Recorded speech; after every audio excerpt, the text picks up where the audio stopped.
working as a scientist, E-grade scientist for India. I'm a reviewer or advisory board committee of the STAR-based projects and some other things or other technical. In addition to that, my short biodata. When we look search engine Google, you put my name, Dr. Sakhi Kolhapur only. The first link is my international biodata. My biodata is equivalent to the scientist E in IIT. Okay.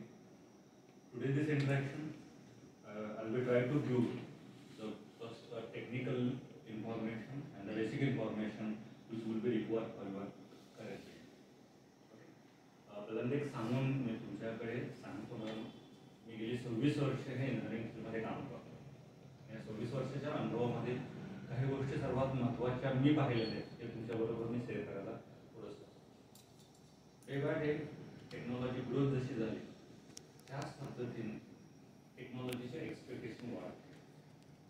त्यामुळं तुमचं mindset कोणत्याही फील्डमध्ये काम करण्याचं असतं. माझी branch mechanical आहे, माझी ब्रांच सिव्हिल आहे, माझी ब्रांच इलेक्ट्रॉनिक्स आहे, हा भूतकाळ.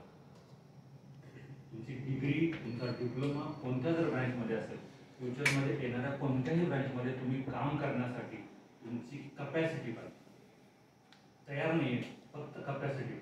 मी एवढं बोलेल कारण ॲज अ इंडियन सायंटिस्ट किंवा इंडियन टेक्नॉलॉजिकल सायंटिस्ट बोलत असताना मी गेली नंबर ऑफ इयर हे काम करतोय सेंट्रल लेवलला, परंतु जसं एक्सपेक्टेशन आहे तसं अजून आम्हाला यश आलेलं नाही. असं आम्ही AICTचं माध्यम असू द्या किंवा DTAचं माध्यम असू द्या किंवा DSTचं माध्यम असू द्या. आपल्या माहिती करता सांगेल